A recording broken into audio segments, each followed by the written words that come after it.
So for those who haven't said hello, this is Simon. Morning. Yeah, Simon was, I realised this morning, Simon's the only man who's ever given me a job interview. He was the last person who gave me a job interview. Yeah. And I gave you the job as well. You gave me the job, yeah. So straight out of university, gave me a job, and as my fond memories of still working with you guys at Rocket. And that was actually almost 20 years today as well, so makes me feel old, time flies. But yeah, I'll leave you with Simon. He's going to talk to a very interesting title. So yeah, we'll crack on and interested to hear more. Well, yeah, particularly as, you know, as I say, I gave you that job and we worked together, you'll be thinking, oh my God, how often did he lie to me? Good morning, everybody. I'm Simon Cookson, and I'm here to talk about lying, principally my lying.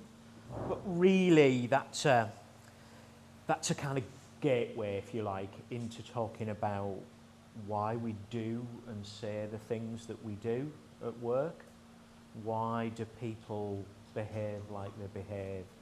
Okay, and hopefully giving you a little bit of an insight into that and a bit of a kind of a model to help you kind of think about when you, either yourself or other people, when you come across challenging behaviour, a little bit of a different way of looking at that, okay, to try and kind of understand a little bit, but also kind of work around it a little bit and manage that difficult behaviour, whether that's, you know, family members, employees, colleagues, clients, customers, however it is.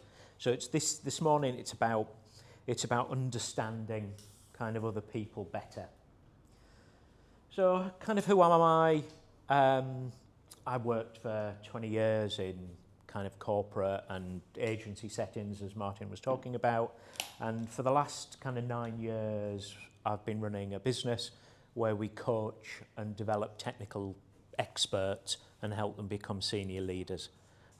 So not so much the kind of technical expert, sort of software developer that then goes into running a team, because I kind of tend to find that technical experts are really good at working in teams.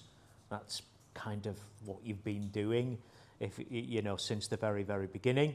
I'm talking about when you get to that point where your expertise in whatever field it is no longer the key thing that makes you successful, because you're now managing managers and managing managers, and your expertise and your ability to do the doing is kind of, you're too far removed from it, so you need to find a different way to work.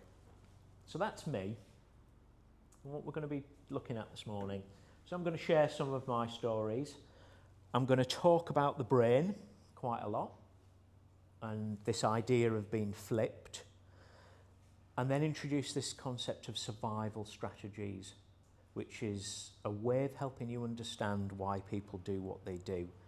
And we're going to use those strategies to understand what's going on, and then hopefully give you some ideas about when you next come across challenging behaviour in your life, maybe step back a little bit, think about some of the things I'm going to talk about this morning, and then maybe that's going to help you kind of navigate around and handle this challenging behaviour. But first of all, I'd really like this morning to be super useful. So if I can just, you know, if we just kind of go around or shout out, I'd like to get a bit of a sense, because I don't know you guys, a bit of a sense of what your context is, and, you know, whether, you know, you're working in a startup, you work for yourself, you work in a big team, you work in the public sector, you're a student, or what is it? So over to you guys. If we start over here and like do creeping death this way, and just give me, you don't need to give me your CV, just kind of what. No, the thing you mentioned, so I've been working in like software agency Okay. for 6-7 years, and I felt for my professional development I had to kind of lead a team to provide more value. So yeah, that one that you said you're not. Right, okay, okay. Well, I was a patent attorney for 40 years, so working with people on some technical basis. And now I'm just, I assist companies create intellectual property portfolios Okay. Okay. I'm Frances. I run a design research consultancy, so there's 4 of us in the team and then work with a lot of other teams as well. Awesome. Hi, I'm Phil. I provide fractional COO services Okay. to small business, well, anything from startup, funded startup to SME, and pick up all the, well, generally identify the stuff that's stopping them from growing and helping them remove the blockers. Excellent. Hi, I'm Chris. I'm a certified web developer working freelance, and I'm also a Help Bank ambassador. I like to help small businesses get started with people who help develop their ideas. Brilliant, brilliant. Lovely, lovely. I'm Sean. I work for myself. I design and build time-lapse cameras, and I work for lots of different production companies. Mm-hmm. I'm Sheridan Chilvers. I work for a company called Alia, so we deliver business support for impact-based businesses. Okay. Hi, my name's Adam. I'm a writer, speaker, coach on business, entrepreneurship, health, relationships and seduction. Excellent. Fantastic. Just, morning. You want grab a seat? You want to?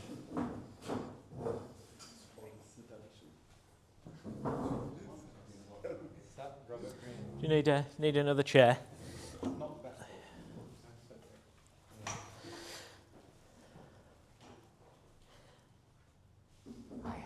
We haven't really got going, so you've not missed anything yet. So that's awesome. We were just doing a little bit of introduction.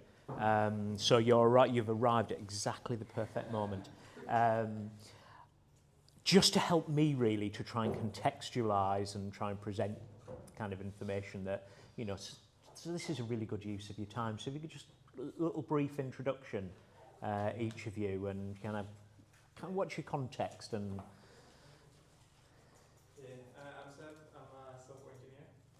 I've been coding mobile apps for 2.5 years, 12 Mhm. years probably. Excellent. Yeah. Brilliant. And do you need a minute to get your breath back after those stairs? So I'm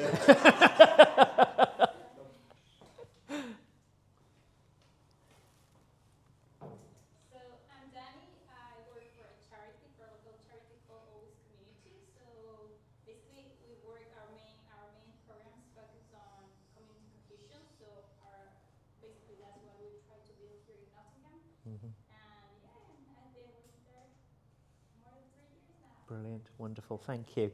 Well, I think, you know, we're all our stories there, we're all on different journeys. We're all on different stages of our journey, we're all on different journeys. But I feel that the kind of common factor is that we all work with other people. Whether, you know, you work for yourself, you work part of a team, you're working in a client's business, you're working for customers, it's all people. All right. So whatever that journey is that you're on, I think understanding people a little bit better, being able to kind of decode human behaviour, because humans often behave in ways that we find confusing, and sometimes we find challenging.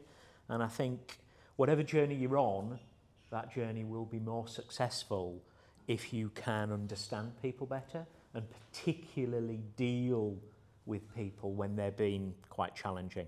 All right, so that's why I'm going to talk about me and my lying at work, because that was one of the most challenging behaviours I would display. So we'll have a little look at that, and then we'll have a little look at what I did and what I learned to stop lying, because I have generally stopped lying. I still do it, particularly in my personal life. You know, the wife asks, have you paid that bill yet? Yeah, I've done that. No, I haven't. How much were those new pair of trainers? Oh, they were only 80 quid. Yeah, right. So, me at work. I used to lie. Okay, I've done various things in my career, but I've worked a lot in kind of account management, business development, kind of sales teams, looking after, you know, some smaller clients, some big clients, government departments, you know, that kind of thing. And the lies I used to tell were typical things like, oh, can we just add that new feature into the next sprint of work that we're going to do? Yeah, of course, no worries. Instant answer. No worries, absolutely. If you want it, Mrs. Client, you can have it. That kind of thing. How did the meeting go with the client? That's fine. Don't worry about it. No problem whatsoever. Meeting went really, really well. I think we'll get the next phase of work. That's not a problem. One of the stories that really sticks into my mind is sitting with a sales director, and he was a Scottish guy, ex-paratrooper, really tall. I'm not tall. Really tall, ex-military paratrooper, quite old school sales guy. He used to have his signing pen, to sign contracts. It was his special pen and, all of that sort of stuff. And I can remember him talking to me about opportunities. And I'm terrified of the guy. And I'm saying, oh, yeah, I've got this client over here. They've got lots of opportunities there. I could give him a spreadsheet full of numbers and projections of each client and potentially kind of income across the year from this client and that client and that client. Most of it was, not completely fabricated out of thin air. It was very much the happy path, very much the kind of the truth taken to an extreme and presented in the most kind of gloriously positive way possible. So they're the kind of lies I would tell a lot. So it would be withholding information, not giving the full picture. It would be just not telling the truth. Simon, have you finished that report yet? Is it going to be ready for the morning? Yeah, boss, no problem. I'd not started it. But I would think, oh shit, now I've got to work, until late tonight to get that thing done. And they were the kind of everyday little lies, I was essentially, what I was doing is telling people what they wanted to hear. So they would ask a particular question. Is that ready? Is that going to happen? How's that going? Have you got any problems? And my instinctive reaction was to tell them what they wanted to hear. And when worst case scenario, that was an out and out lie. Because either I hadn't done it, there were problems that I wasn't going to talk about, there were opportunities that, while technically they might exist, the likelihood of them happening was tiny, where I would present them as, I'm fairly confident we'll be able to get that piece of work. And that used to get me into trouble, because I would tell the lie, and then I would have to scrabble around in the background to either kick it into the long grass, so everyone forgot about it, or try and unpick the problem that I'd caused myself, working late, getting that report done, whatever it might be.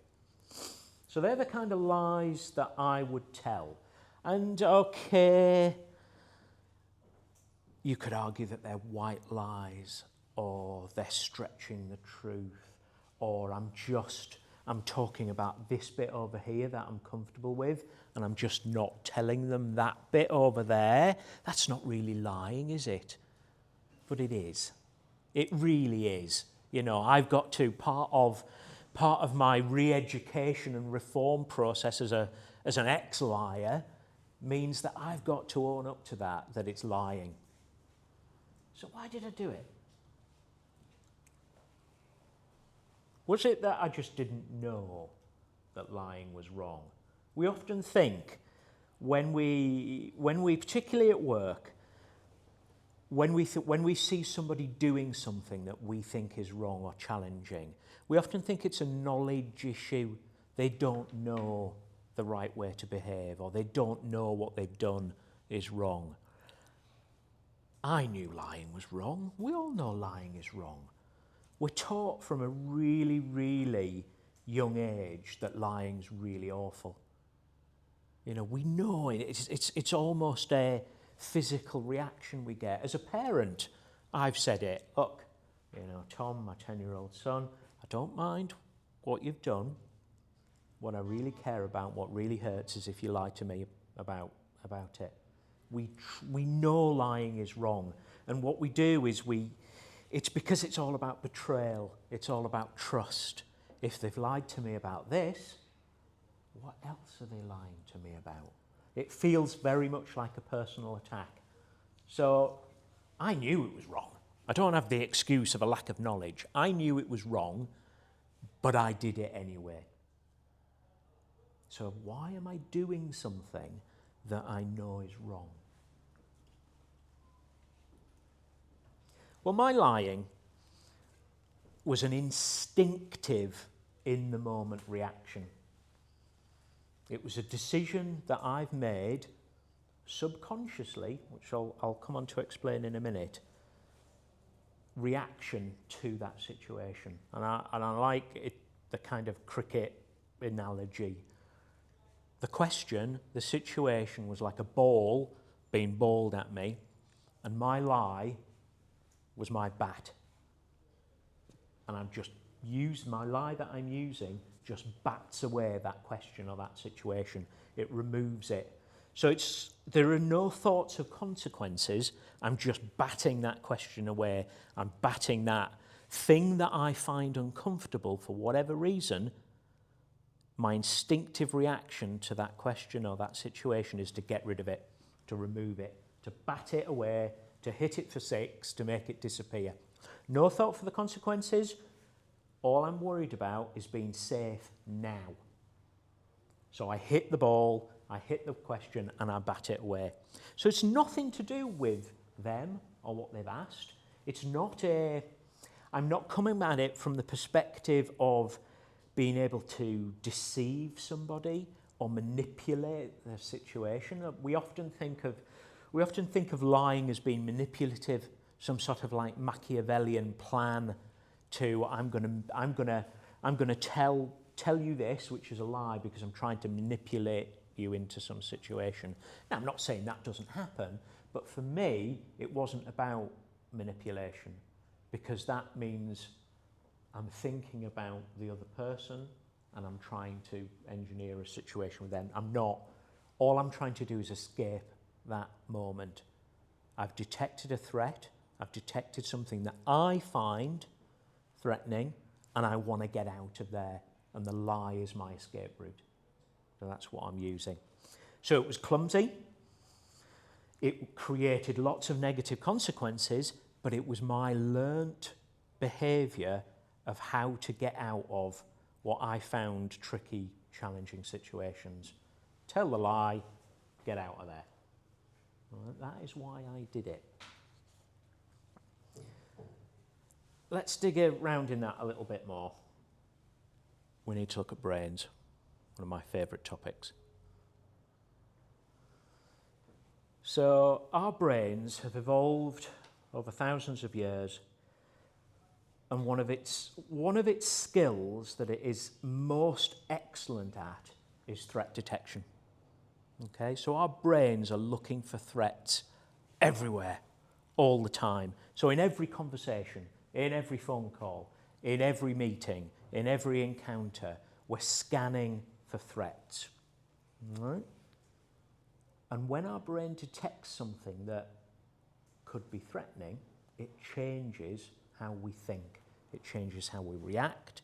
It changes how we respond. I'm guessing we're probably all quite familiar with that kind of fight and flight response. This is what we're talking about. So we detect a threat, and it changes how we think. And it's doing this all the time. Like right now, my brain is scanning this room constantly for threats. What am I seeing? Am I boring people? Am I engaging people? Do they think I'm talking absolute nonsense? Am I getting like little nods? Am I getting eye contact? So I'm scanning for threats all the time, and we all are. It's something we all do. But the thing is about the threat detection is that it's very personal to us. It has been developed from a very, very young age, and it's personal to us. So something that I find threatening, you might not even register. You might not even notice.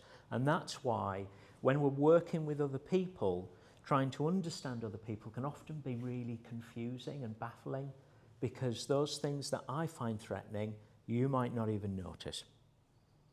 And therefore, I'm reacting in a way that, why did that happen? It was just an ordinary conversation.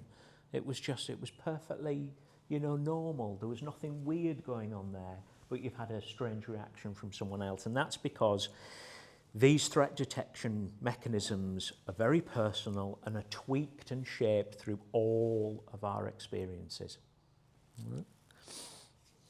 So what goes on in our head? How does it work? Well, we don't need to be neuroscientists, thankfully, but there is a really handy little model developed by a guy called Dr. Dan Siegel, and it's the handy model of the brain, and it's a way of kind of navigating at quite a simple level. Yes, brains are very complicated, but what Dan Siegel has been able to do, and what this idea is to get over some of the concepts very simply. So this is your brain, all right? Okay, we've got various parts of the brain here, but what I want you to really focus on is this part here, the PFC, prefrontal cortex, that stands for, and that's this little bit at the front of our brains. It's kind of here, so it is at the front, and it's a very small, fairly new part of our brain, and this is where the good stuff happens. The stuff, particularly thinking of a work context, this is what we want from ourselves and our colleagues and the people that we're working with. The stuff in you that comes from your PFC, your prefrontal cortex. So this is your problem solving. This is your openness, this is your creativity, this is your collaboration, this is the seeing, being able to be open and honest with people, share ideas, knock around challenges, find solutions. So if you're working in a team, you want your PFC. Now, the trouble is, that's what our brain looks like in this model with our PFC here when we feel safe. People familiar with the term psychological safety? Yeah? It's kind of a concept that makes, I feel safe with you, working with you, and I feel safe to go take a bit of a risk, or put my hand up and go, guys, I've stuffed something up, can you help me? It's that feeling of safety that you're not going to get blamed or removed from the group and that kind of thing. Trust. It's very similar to the kind of concept of trust. And when we're in that space, that's what our brain looks like. But when we are threatened, we flip. Okay? So what takes over is this part of the brain, which is the amygdala, which is where those flight and fight responses come from, those learnt behaviours, those instinctive things that we do when we feel threatened. And in a flipped brain, we don't have access to our fingernails, the PFC. We have very limited access to those parts of our brain. So our brain floods with a neurochemical called cortisol, and what we do is we behave reactively. Right? So this is behaviour that's been developed, as I say, over thousands and thousands of years. We wind the clock back 100,000 years, and we're out hunter and gathering. We see a tiger in the grasses. We don't stop and talk to our friends about how beautiful the tiger looks, and oh my goodness, look how sharp its teeth are. That's a big one. I've not seen one that big before. No. We flip, our protection responses kick in, we react, and we will have learned that if we see a tiger, we need to get out. Yeah?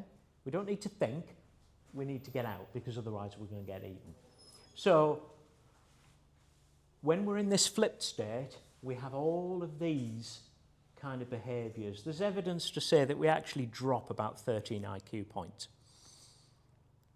So our brains make us more single-minded, more closed-minded, more fixed-minded, more suspicious. We react. We stop listening. We just do. We react. We just do. Now, when we want to run away from a tiger, that's all good stuff. But if we're working in a team, we've got a hard problem to solve, and we're working in this state, and we're flipped, that's not the kind of behaviour that we want, because this kind of behaviour leads to things like my lying. All right? So that's what's going in our head. So lying was what I had learned when I was in a flipped state, and I reacted. So that's why it's this instinctive reaction to things. So that's the kind of key thing I want you to kind of remember. So when we see challenging behaviour, it starts in our brain. So there's the cycle here. Your brain detects a threat and it reacts to protect us. So we flip our lid. Okay? We're in protection mode, and when we're in protection mode, it's hard to really behave well and positively with other people, because the primary need that's driving our behaviour is to stay safe. Okay? So what I did was I lied because I had a really strong fear of criticism and judgment. I found that was my tiger in the grass. Criticism, judgment, being told off, being seen to be doing the wrong thing, making mistakes. That was my tiger. That's what terrified me. So my learnt strategy that I learnt from an incredibly young age, when I was flipped, when my lid was flipped, my protection strategy, one of them, it's not as simple as say that I only ever did one thing, but one of my primary ways of protecting myself from the thing I feared the most was to lie. Right?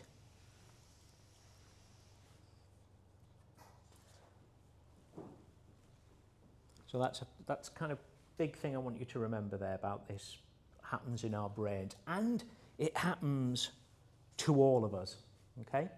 We all have protection strategies. We all have this threat detection. We all flip, and different things trigger us. All right? So what I want to move on to now is the work of Greg Bear here. And he developed this model about survival strategies. And what they're really useful for is trying to unpick what we actually see. So there's the idea that we all get flipped, okay? We all get triggered by things. It starts in our brain.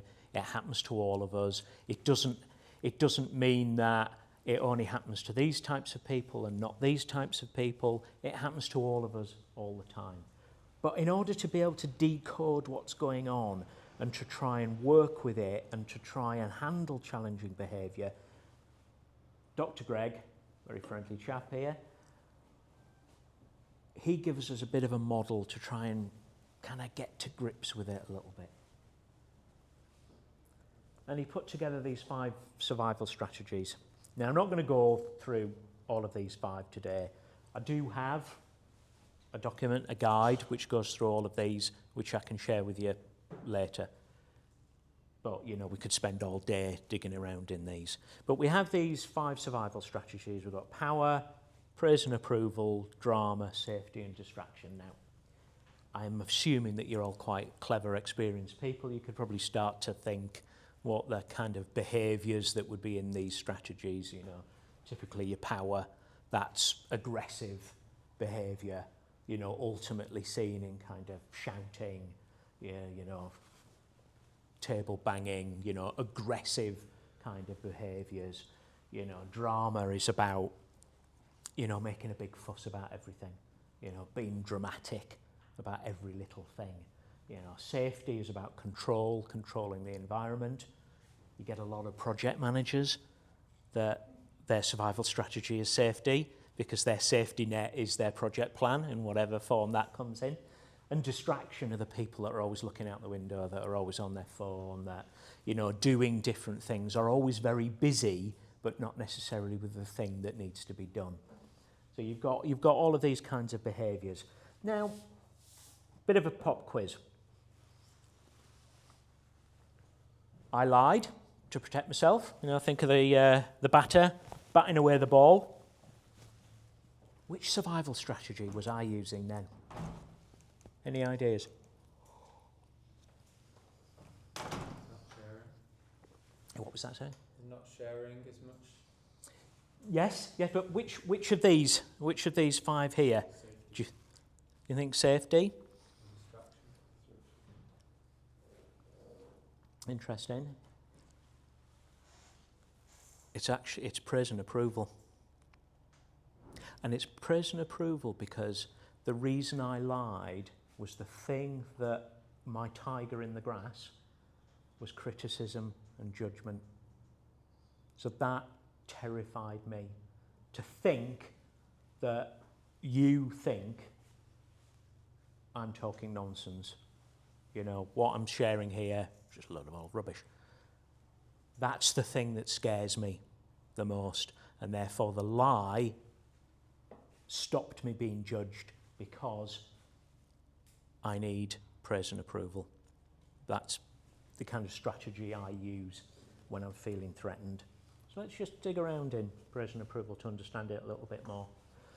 So praise and approval, this will be somebody that needs that reassurance, you know, and it's, you know, they'd be, you know, if you're working with somebody that uses this strategy, they'll be constantly asking for permission to do things. They'll be constantly coming to you to say, oh, what about this? What about this? Can I do this? Very, very, very sensitive to what other people think. So praise and approval is probably my go-to strategy. I use other ones. We all do. It's not just, you know, these strategies aren't singular. We don't just do this one thing. But praise and approval is the one I use a lot. So it's my instinctive reaction. I'm bloody awful to give feedback to because I'm super sensitive to feedback because I take, you know, I'm really scared of that criticism. So any kind of feedback feels like an attack on me. So that can make me really hard to give feedback to. I can get quite defensive when I'm given feedback because I take it as a personal attack. I don't see it as, oh, well, you know, this is just my colleague, you know, sharing their expertise and wisdom with me to help make things better. I'm seeing it as a really personal attack on me.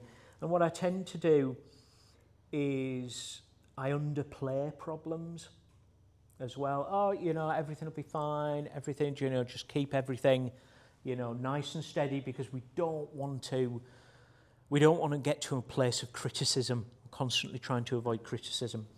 You know, and I think this is something that I learned as a very young child.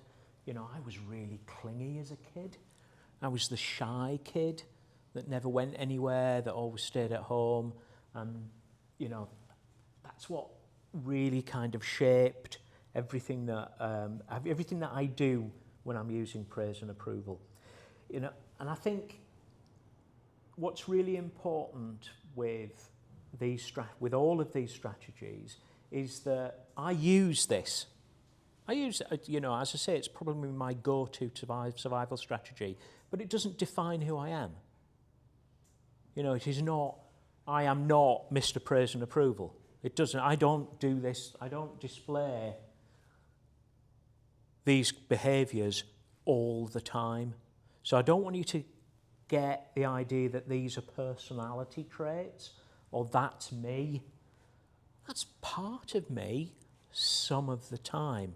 They are things that I tend to use when I'm feeling threatened, when I'm in that flipped state, when I'm in this whole brain state and I've got full access to my prefrontal cortex and I've been creative and I've been collaborative. You won't see any of this.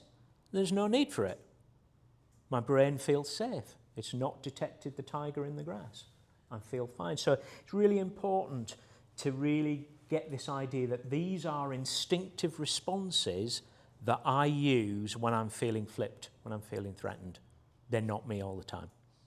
I think that's really important to do, to know. But so what? Okay, so what? What can we do with this? Well, I think with the knowledge that I use, praise and approval, there is a need behind that praise and approval. I'm looking for something, because when I'm displaying those behaviours, I'm either trying to avoid something or there's a need that's not being met.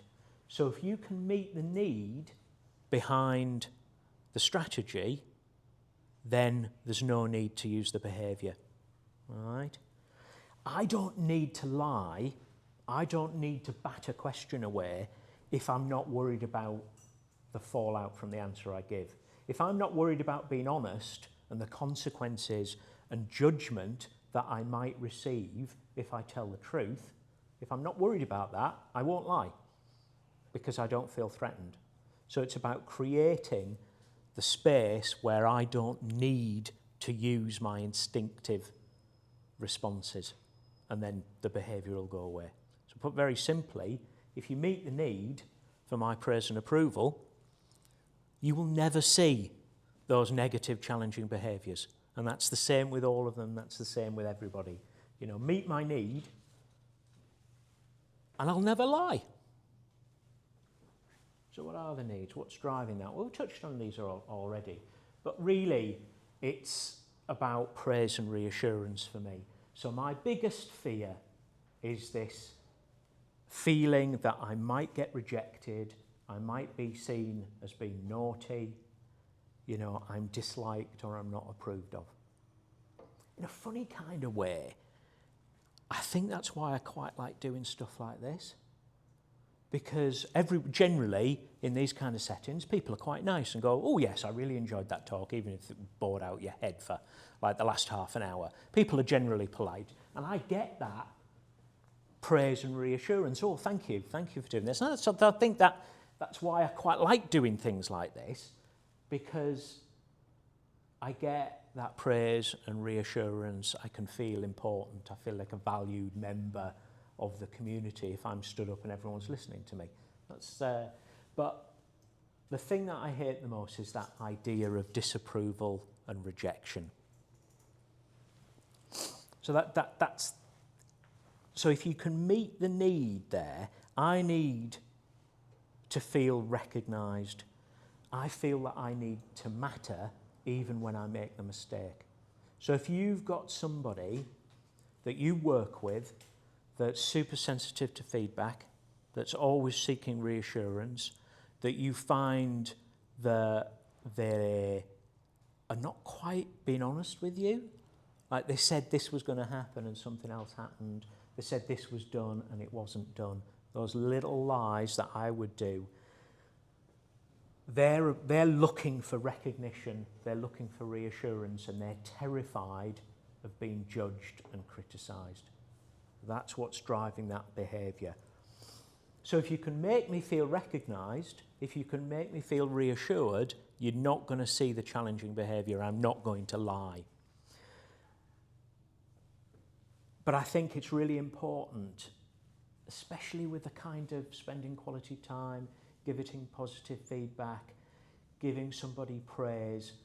This final point here about don't dismiss or underestimate the need is so important, particularly if this is not one of your survival strategies. If really you couldn't give a damn what anyone else thinks of you because you know you're right,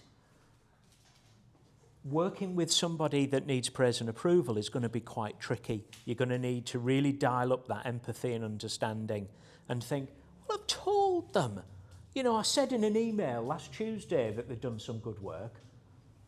For you, that's more than enough. But somebody that uses praise and approval is going to need more than that. It's going to need more reassurance, more than you would ever need if you don't use this strategy. And that's where that idea of these strategies And what we find threatening and what we need is very personal to us. So it's about understanding the other person's perspective, that classic empathy. So we can use this. We can use this to understand ourselves, okay, to understand why we're doing what we do. And knowing that I hate judgment and fear that rejection is really useful because I can manage my own behaviour. Okay, so how did I stop lying? It's really simple, really. One, being honest with myself about calling a spade. I was lying. You know, own up to it. You know, don't judge yourself. We're our harshest critics, aren't we? But be honest with myself and recognise these triggers. So for me, the triggers were the unexpected phone call. You know, the boss phones up at 7:30 in the morning and wants an update on X, Y, and Z. That to me was like a massive trigger point for me. You know, those unexpected conversations in the kitchen, in the office, where someone would come over and say, oh, how did this go?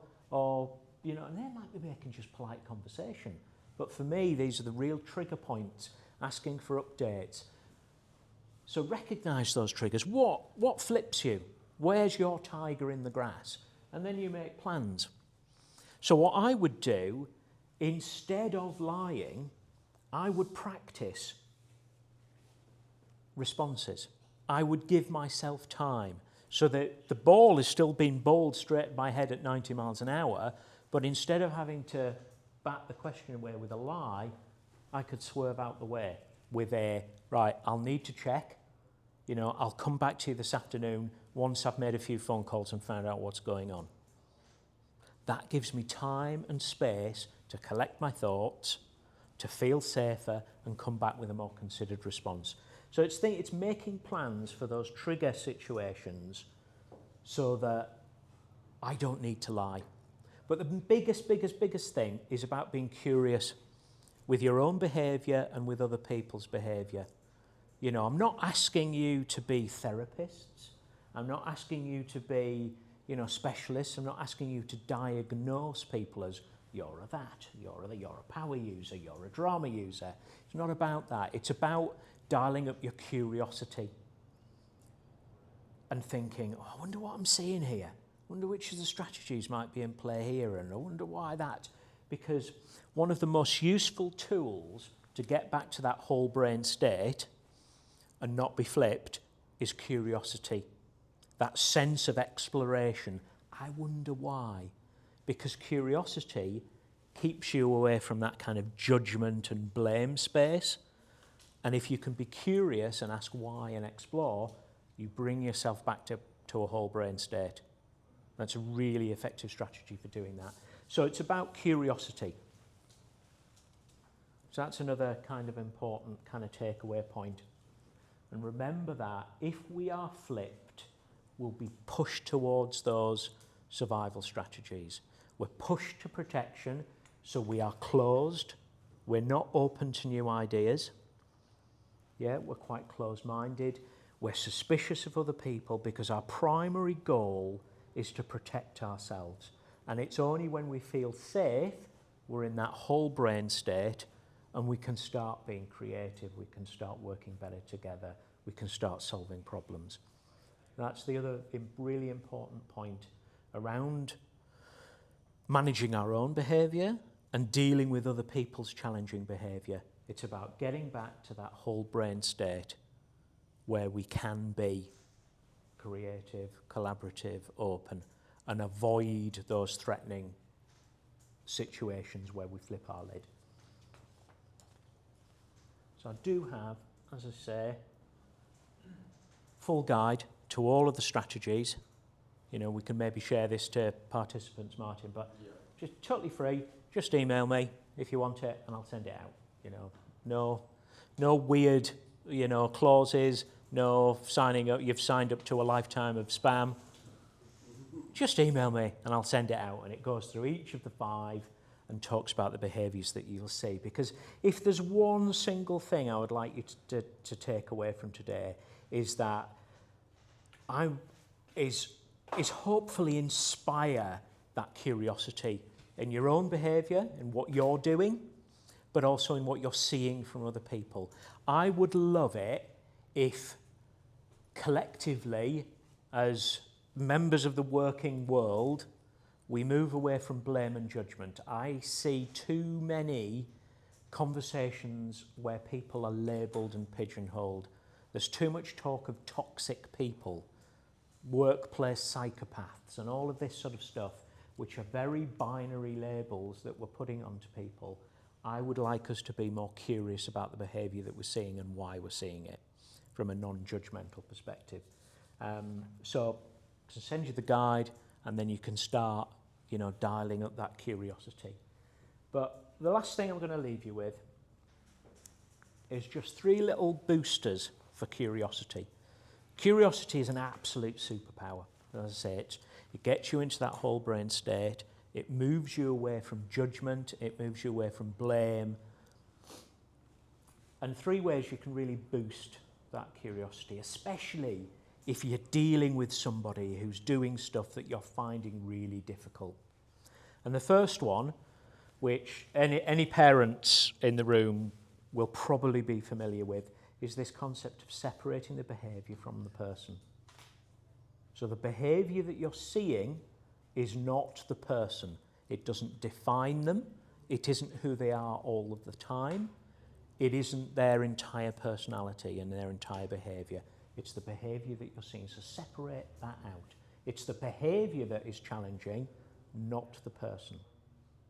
And if you can, that takes a fair bit of practice and some sort of Zen calmness at some point, depending on what you're being faced with. And the second one,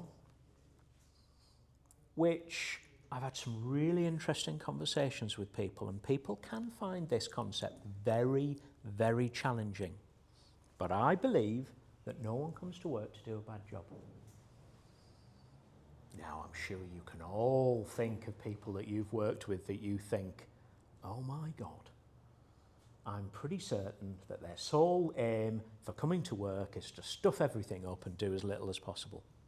But that's your interpretation of their behaviour under certain circumstances. I believe that no one comes to work to do a bad job, okay?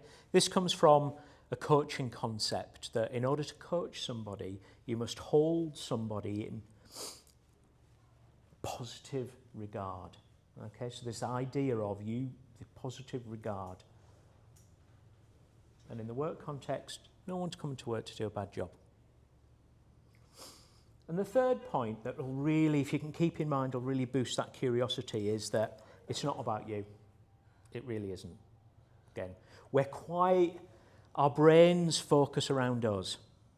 We are quite egotistical as creatures. So we always think, our first instinct is it's always about us. Something we've done, it's something we've said, they're doing it to us, to hurt us. We have quite an egocentric view of the universe, but it really isn't about you. The behaviour that you're seeing that's really challenging is not about you. It's about them. It's their learned response to something that they find challenging. And that's where the curiosity comes in, to be curious about what is it they might be finding challenging here, because I don't feel threatened, but I'm seeing challenging behaviour. But now I know that challenging behaviour starts in the brain as a threat response and a way of protecting somebody. There must be something in this situation that is scaring them. So it's always about them in terms of being able to manage this behaviour. It's not about you. Keep those in mind and you'll stay in that curious space. And if you're in that curious space, you'll be able to understand people a lot better. If you can remember those 3 things, that would be awesome. And that is me. And just to round up, thank you for your attention. And what we do in our work is that if you've ever said, I'm not really a people person, I'd much rather sit with my headphones on and not talk to anybody all day, we would say not yet. All of this stuff can be learned, all of this stuff can be practiced, and all of this stuff can be mastered. It's not something we're born with. People you know, understanding people, being able to work with people, being able to manage people, be able to manage difficult people is not, you know, some sort of God-given skill that some of us have and some of us don't have. We can learn this stuff. Just stay curious. Thank you.